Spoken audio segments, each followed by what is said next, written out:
bukan hanya untuk dirinya, untuknya istimewa untuk Indonesia.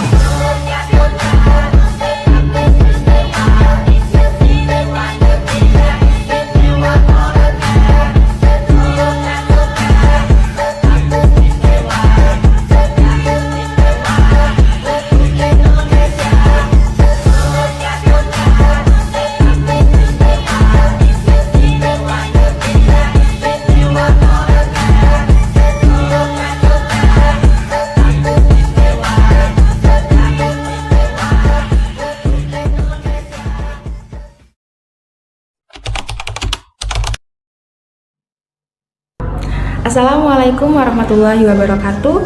Saya akan menjelaskan mengenai latar belakang penulisan karya ilmiah. Tugas akhir merupakan salah satu mata kuliah yang wajib diambil dan dipenuhi oleh seluruh program studi mahasiswa UIN Raden Intan Lampung sebagai syarat kelulusan. Diperlukan alternatif lain dalam penulisan tugas akhir sebagai pengganti kedudukan skripsi yang berupa artikel ilmiah. Artikel ilmiah terdiri dari hasil penelitian, pengembangan, ataupun kajian ilmiah yang dikerjakan secara mandiri di bawah bimbingan dosen pembimbing. Menjadi salah satu syarat kelulusan studi yang sebagaimana termaktub dalam Peraturan Menteri Pendidikan, Kebudayaan, Riset dan Teknologi Republik Indonesia Nomor 53 Tahun 2023 tentang penjaminan mutu pendidikan tinggi. Dari itu, diperlukan buku panduan dalam penulisan artikel ilmiah supaya artikel ilmiah yang ditulis dapat menjadi artikel yang efisien dan melahirkan karya ilmiah yang berkualitas. B. Landasan yuridis. Dasar hukum pelaksanaan program kebijakan panduan penulisan artikel tugas akhir mahasiswa UIN Raden Intan Lampung adalah sebagai berikut. 1. Undang-Undang Nomor 20 Tahun 2003 tentang Sistem Pendidikan Nasional. 2. Undang-Undang Nomor 12 Tahun 2012 tentang Pendidikan Tinggi. 3. Peraturan Pemerintah Nomor 4 Tahun 2014 tentang penyelenggaraan pendidikan tinggi dan pengelolaan perguruan tinggi. 4. Peraturan Presiden Nomor 8 Tahun 2012 tentang KKNI. 5. Peraturan Menteri Pendidikan dan Kebudayaan, Riset dan Teknologi Republik Indonesia Nomor 53 Tahun 2013 tentang menjamin mutu pendidikan tinggi. 6. Peraturan Menteri Riset, Teknologi dan Pendidikan Tinggi Nomor 9 Tahun 2018 tentang akreditasi jurnal ilmiah. 6. Peraturan Menteri Riset, Teknologi dan Pendidikan Tinggi Nomor 9 Tahun 2018 tentang akreditasi jurnal ilmiah. 7. Peraturan Presiden Nomor 38 Tahun 2017 tentang Universitas Islam Negeri Raden Intan Lampung. 8. Peraturan Menteri Agama Nomor 22 Tahun 2017 tentang Organisasi dan Tata Kerja UIN Raden Intan Lampung. 9. Keputusan Menteri Agama Nomor 31 Tahun 2017 tentang Statuta UIN Raden Intan Lampung. 9. Kepdirjen Pendidikan Islam Nomor 706 Tahun 2018 tentang panduan pengembangan kurikulum PTKI mengacu pada KKNI dan SND IKTI. 11. Kepdirjen Pendidikan Islam Nomor 3879 Tahun 2019 tentang pedoman pembelajaran dan penilaian di PTKI. 12. Keputusan Rektor Universitas Islam Negeri Raden Intan Lampung Nomor 593.A Tahun 2019 tentang pedoman akademik program Sarjana Universitas Islam Negeri Raden Intan Lampung. 13. Keputusan Rektor Universitas Islam Negeri Raden Intan Lampung Nomor 806 Tahun 2023 tentang pemberlakuan buku panduan penulisan artikel ilmiah tugas akhir mahasiswa tingkat sarjana Universitas Islam Negeri Raden Intan Lampung. C. Tujuan. Panduan penulisan artikel ilmiah pengganti skripsi tugas akhir mahasiswa UIN Raden Intan Lampung bertujuan untuk yang pertama, memberikan panduan umum dan rambu-rambu kepada mahasiswa dalam menyusun artikel tugas akhir mahasiswa. Dan yang kedua, menyamakan persepsi antara mahasiswa dan dosen dalam menulis artikel ilmiah pengganti skripsi tugas akhir dari aspek karakteristik dan sistematika penulisan. Yang ketiga, memberikan petunjuk kepada program studi dan dosen dalam melakukan pembimbingan penulisan artikel pengganti skripsi tugas akhir mahasiswa, baik dari segi struktur, substansi, dan kaidah penulisan artikel tugas akhir mahasiswa. Dan yang keempat, memberikan panduan penelitian penulisan artikel ilmiah pengganti skripsi sebagai tugas akhir mahasiswa UIN Raden Intan Lampung. Dan yang kelima, memudahkan pihak luar melakukan penelusuran hasil penelitian mahasiswa. D. Pengertian artikel ilmiah tugas akhir.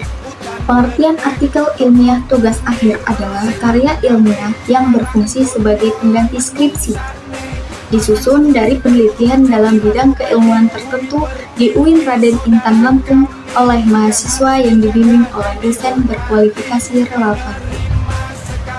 Ini bertujuan untuk menyelesaikan studi sarjana S1 dan mencakup hasil penelitian atau kajian yang ditulis sesuai dengan metodologi dan standar ilmiah yang diakui.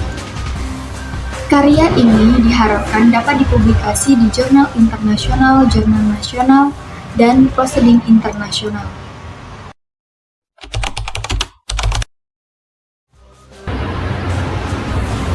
Baiklah, saya akan menjelaskan tentang pengertian proposal artikel ilmiah. Proposal artikel ilmiah adalah rancangan penelitian, pengembangan penelitian, kajian, dan evaluasi yang dituangkan ke dalam laporan tertulis dengan sistematis, metode, dan kaidah metodologi ilmiah yang telah ditentukan. Proposal artikel ilmiah ini digunakan sebagai tugas akhir mahasiswa UIN Raden Intan Lampung untuk memperoleh gelar kesarjanaan.